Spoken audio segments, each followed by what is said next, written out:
Hello, I am Zach, and I am on the map today in Cleveland, Ohio, and I'm here to visit the USS Cod. She is a submarine back from World War II, and she's going to give us a history lesson on what it was like for the sailors of those days who fought for us during the Second World War.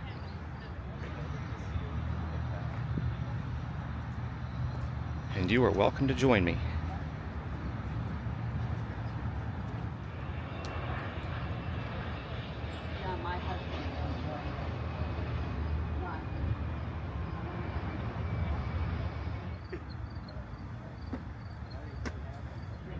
See the periscope sticking up there. It's a big gun. You can actually sit here, see what it would have been like to fire that thing. Man, oh man, scary. So by turning this, it turns the whole gun. You'd be looking through this viewfinder here at your target.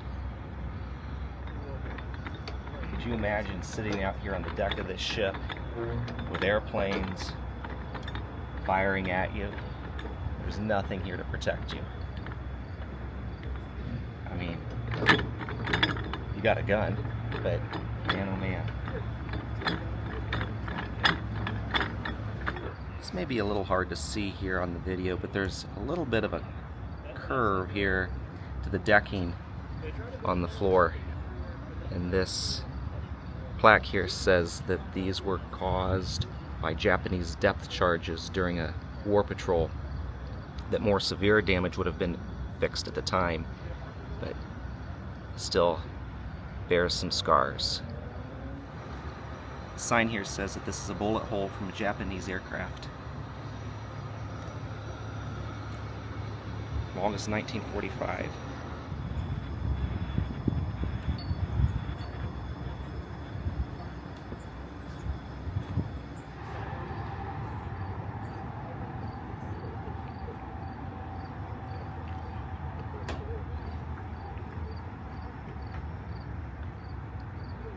Another area for a gunner. You can see the Rock and Roll Hall of Fame down there in the distance. It's a short walk from here. So I guess we enter here.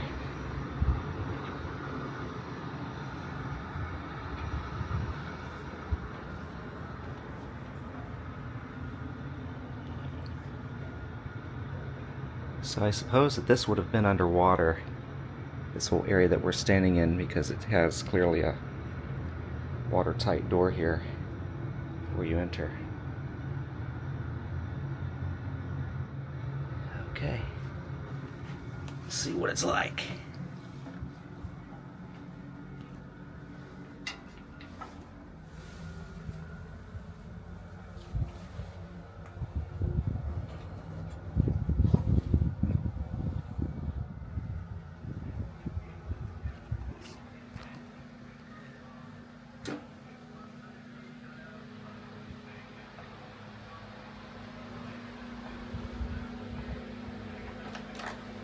Hello, I'm Chief Torpedoman Dan Cruisenklaus. You've laid below in naval language in the forward torpedo room. Big torpedoes. Look forward and you'll see Cod's 6 torpedo tubes, 3 starboard and 3 port. We leave our base with a fish, as we call them, in every tube, plus 10 reloads. Cod carries 2 types of torpedoes. The 22-foot, 3,000-pound Mark 14, which can go over 50 miles per hour for over 2 miles. Could you imagine living in here with this thing? These are cots. 650 pounds of high-explosive Torpex into the hull of enemy ships. We have a cutaway Mark 14 for you to inspect on the starboard side top rack. Our Mark 14 torpedoes are good weapons, but they also leave a telltale wake enemy destroyers can follow back to attack us with depth charges. Our Mark 18 electric torpedoes don't go as fast, about 30 miles per hour, but don't leave a wake and can't be... So this is the torpedo room. They said this was a little bit quieter place on the ship, and that 90-some% of the time this would have just been used as a bedroom. These green bags here are a place that the seamen would be able to put their personal belongings, not a lot of them. Space was really tight, and of course you would have been sleeping with these bombs. I guess that's something you would just have to get used to, not much choice in the matter. I've been in a number of submarines, and the thing that always, I guess, leaves a mark, leaves an impression, is the fact that, gosh, there isn't much room. And could you imagine being under the water in this thing, knowing that enemy planes or ships, everybody was out for you?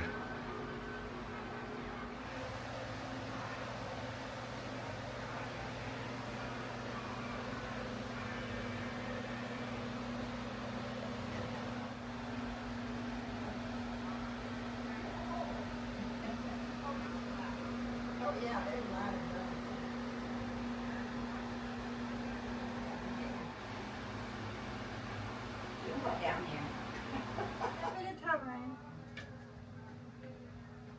They got your ironing board here for you. Thing to hurt down. That is for sure. What the thing? Some people just like a. Hey, that's how they dry their towels.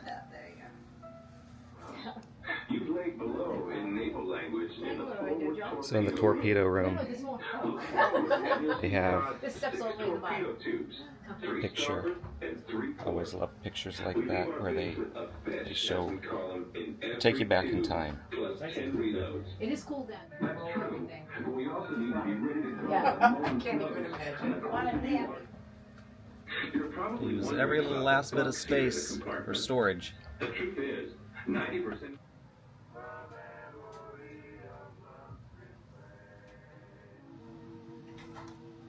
Hello, I'm Chief Torpedoman all of enemy ships. We have a cutaway Mark 14 for you to inspect on us, although we also did a mechanical fire switch here at the same time in case there's any problem with the fire control system. You're probably wondering about the bunks here in the compartment. The truth is, 90% of the time, this compartment is a bedroom with the racks rigged out for sleeping. When we're at battle stations, everything is quickly stowed away and we're ready for action.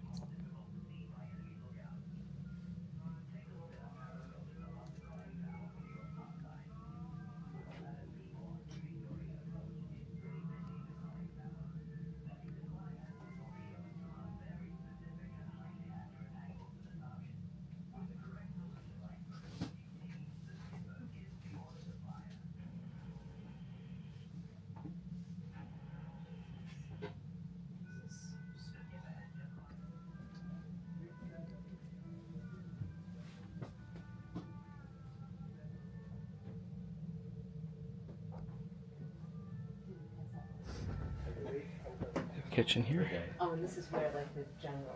and it passed through the officers' eating quarters. So this is the officers' quarters. This functioned as a place to eat as well as meet and entertain themselves. Apparently, in the picture it looks like they've got maybe placing some bets. Most of the officers' rooms had 3 cots, except for the captain. He had his own private room, complete with a curtain that he could pull shut.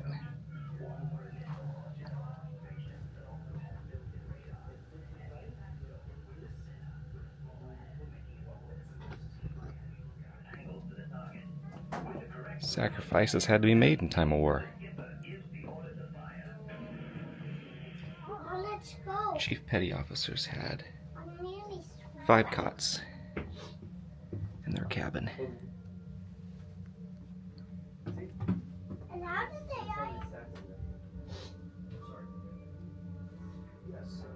And underneath the officers' area here, below deck, were 126 lead-acid batteries What's in here? that powered the boat when it was under water. What did I say? You get the daddy roast first. USS Cod submarine built by the Electric Boat Company. The Electric Boat Company. That kind of makes me think like maybe they make remote control boats or something for kids to play with. This is how they used to cook. Not so much. They said this boat, in fact, was named after the fish. Underneath the officers' quarters, below deck, are 126 lead-acid batteries that powered the boat when it was under the water.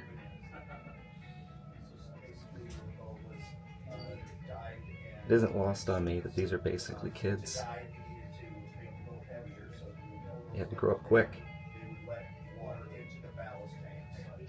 So this is the first hybrid, if you will. We had diesel engines. When you get to the engine rooms, keep in mind all those engines did was... You could go quite a while on a submarine without being able to talk to your Valentine. So here, and also needed...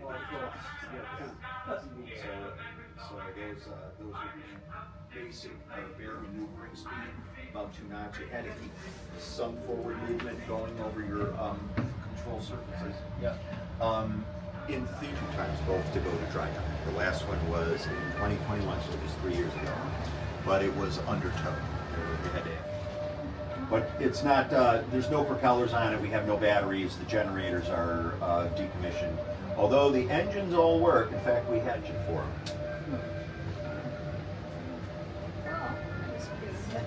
Very interesting. Thanks for coming aboard today. They needed to figure them out first, and then they repaired them. It took about 2 years for them to do that. Once they figured it out, it became a pretty good weapon. And as a matter of fact, those Mark 14s stayed in Navy service up until the 1970s. It says the red lights are used at night so that the watchman's eyes can stay acclimated to the dark when they look out the periscope. And up above that room is the periscope. Climb a ladder to get up here. 2 periscopes, I guess.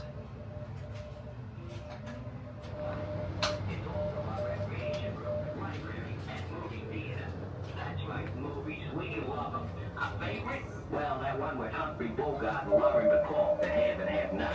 That's a good one. In 30 seconds over Tokyo. Cipher machine used in the communication room.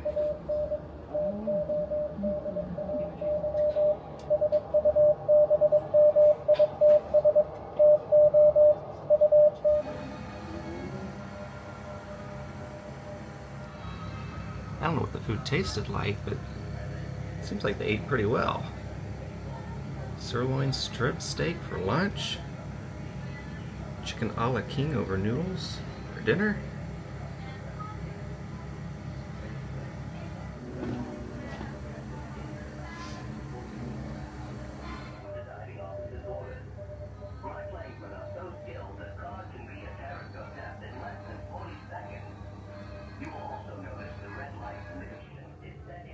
An old can opener meant to open really large cans.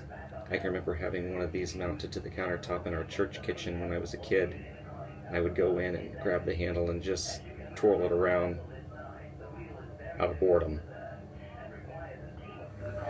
It says that this kitchen had to cook for between 77 and 97 men. A1 steak sauce bottles must be easy to find for museum exhibits. So these tables could accommodate 24 at a time, I guess 3 on each bench. And again, they really liked A1 steak sauce. There's a bottle on every table. So when I see the salt and the sugar and the pepper and the A1 and a can of condensed milk, I start to wonder how good the food really was.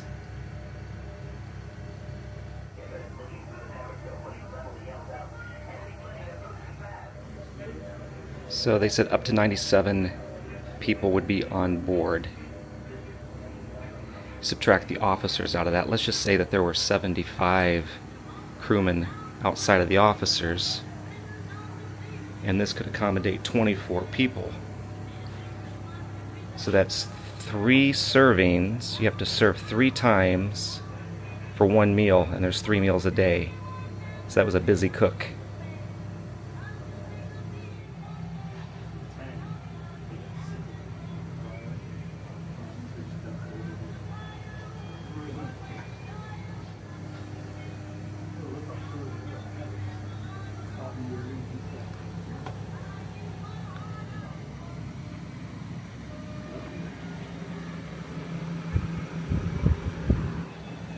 Bunch of bunks.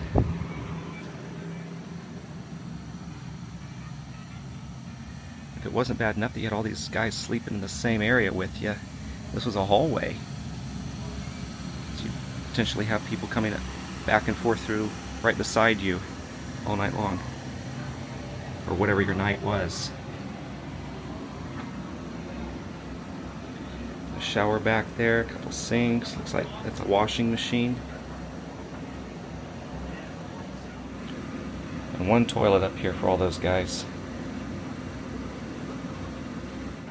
This is a mock-up of the batteries that they held below deck. There were 2 banks of 126 cells. So 126 of these times 2, and each one weighed 1,650 pounds. They held 30 gallons of sulfuric acid. So I did the math on this. They talk about how heavy electric car batteries are, like the battery in a Tesla is so heavy. These batteries combined, the 252 batteries, it equals out to 416,000 pounds of batteries in this thing. That's 208 tons of batteries in this boat. And so in this bunk room, there's a row of bunks on the left, a row of bunks on the right, and then in the center here, there are 2 cots side by side. So those guys sleeping on each of those cots, they were basically sleeping in the same bed together. That's probably, both cots combined is maybe at best the width of a full-size bed.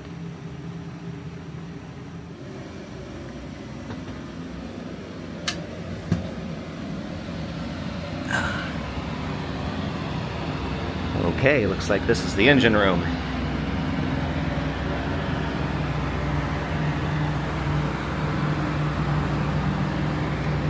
Also the clothes dryer.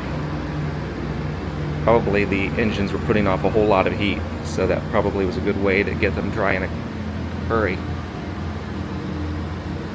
I'm not so sure how I would feel about my underwear hanging out like that, but I guess you get accustomed to it here in a boat like this.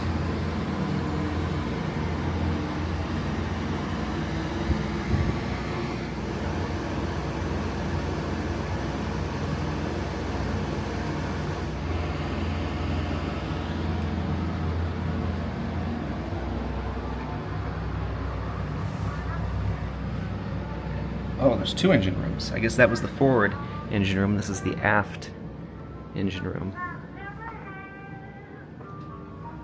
Looks pretty similar.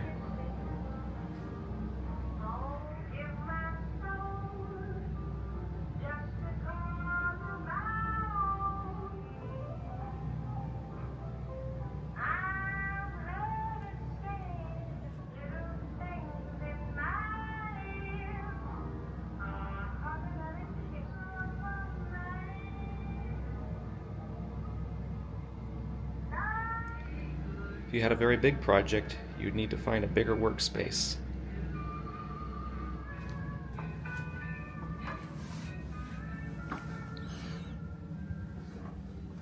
Well, here's an area they can do a little bit more work. The big shiny levers you see on your left control power distribution. The gauges on the panel in front of the control levers tell us exactly what our electric output is and how fast we're going. The skipper uses the motor order telegraph to tell us how fast he wants Cod to go. They mentioned to take note of this man's pants. He was responsible for checking the batteries, which of course are full of battery acid, and it would eat through his pants. Not fun. Emergency rations. Break glass, remove guard. contents to be renewed once every quarter or oftener. Oftener. This is the maneuvering room. And down below here are the electric motors that the boat would run on when she was below the water.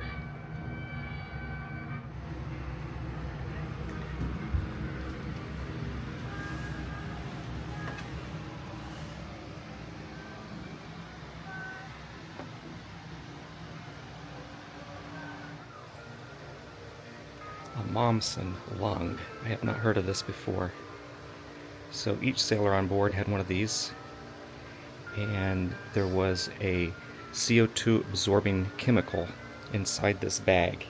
So if they were underwater and needed to escape, they would charge this bag with oxygen from a tank on board, and they could rebreathe the same oxygen in this bag because the CO2 was being filtered out of it through this chemical. And that was hopefully going to save them if they ever needed to escape.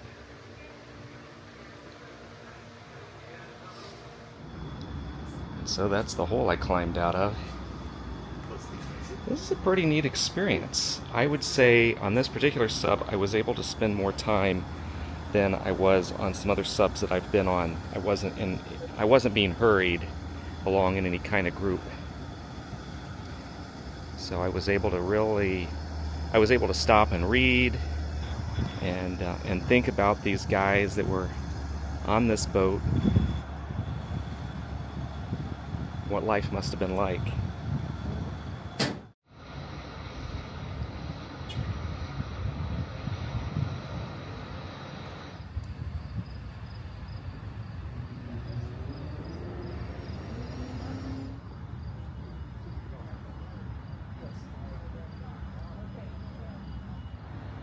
They're making the distinction between this boat versus a modern submarine. This is more of a submersible, that it really couldn't stay underwater very long, maybe 90 minutes or so, because it was running on those lead acid batteries. Otherwise it was a diesel boat which needed the air to breathe, it needed the oxygen, and so the boat would have to surface, start the diesels, and that's what would recharge the batteries. So you really couldn't stay under a real long time, at least not under power. So thank you for joining me today to see the USS Cod. It's an impressive submarine, and it's really neat to think about what life must have been like.